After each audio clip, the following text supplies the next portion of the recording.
Welcome, welcome. I'm John, and today I want to take a look at the proper wine service video that has 100,000 views on the internet and give my opinions about what sort of things they get right and what sort of things they really don't get right.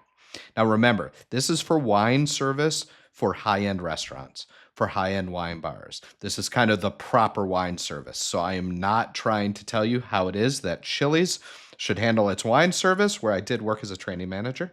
I am talking about a place where they really serve wine, which is what I suspect they were aiming for, but missed in a few spots.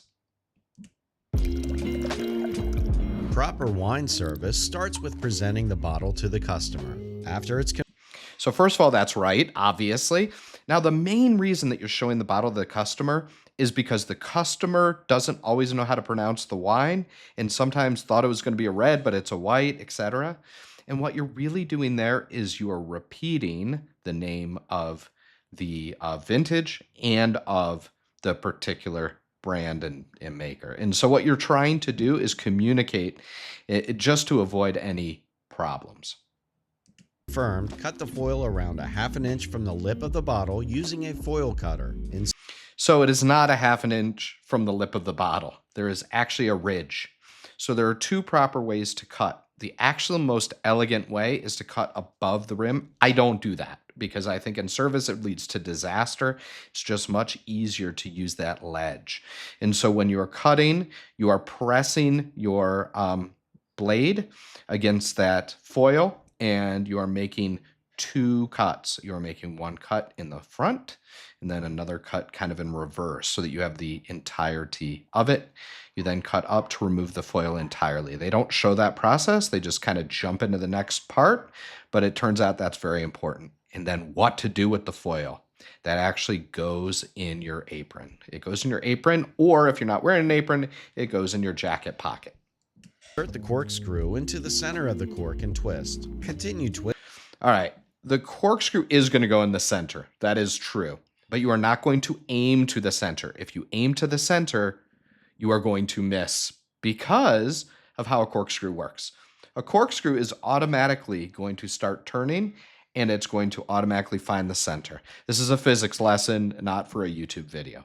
But what you want to do is angle it a little bit off center and then go upwards. And that will put it straight down into the center. Twisting the corkscrew down until the lever's first notch meets the bottle's lip.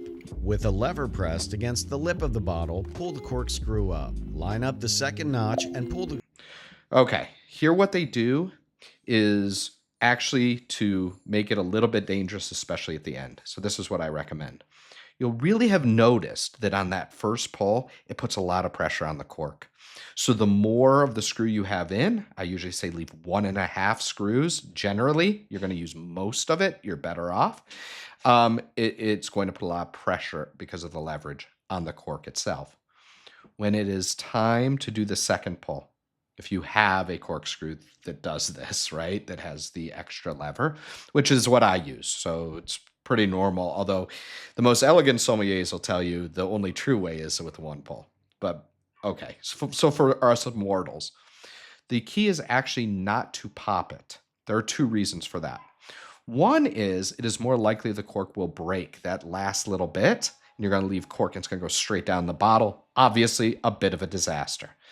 The other is that when you fling it like that, you can basically spray somebody or yourself, but more likely somebody else.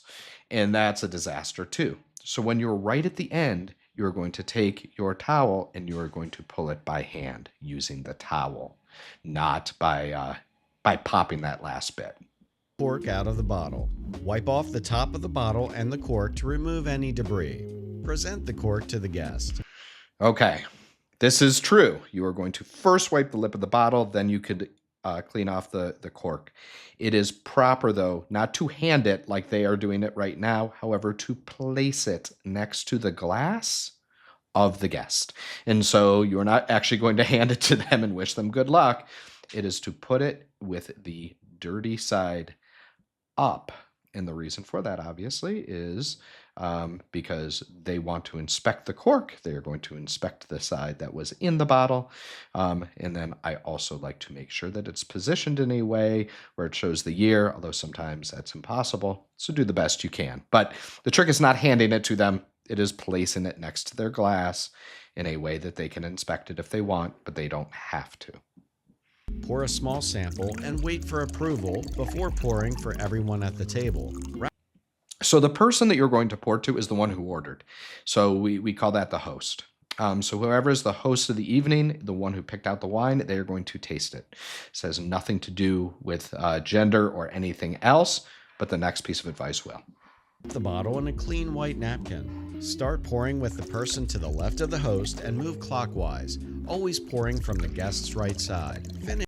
So this is true. You are going to move in that circle, right? That circle away from the guest. However, you are going to now use gender roles. So women first. Ladies get poured first, and that's just the way it is. And maybe I'm old-fashioned, and maybe I'll get some hate for it. But you don't go in order. You do go in order by gender. Then you go back around and pour to the male guests. Then finally to the host. Each pour with a twisting motion and wipe the lip of the bottle to avoid dripping. Place the bottle to the right.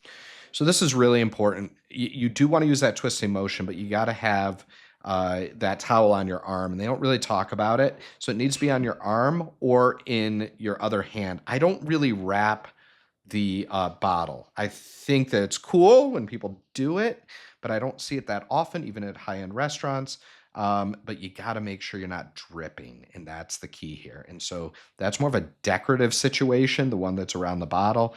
The one that's on either your arm or in your other hand to wipe is critical.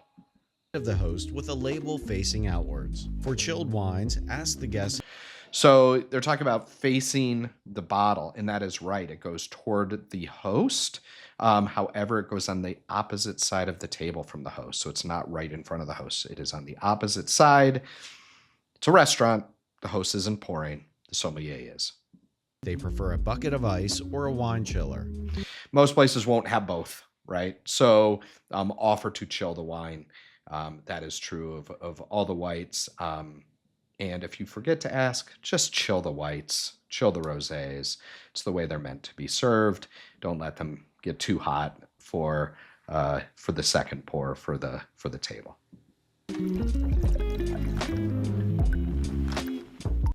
So that's my commentary. Proper wine service, 100,000 views.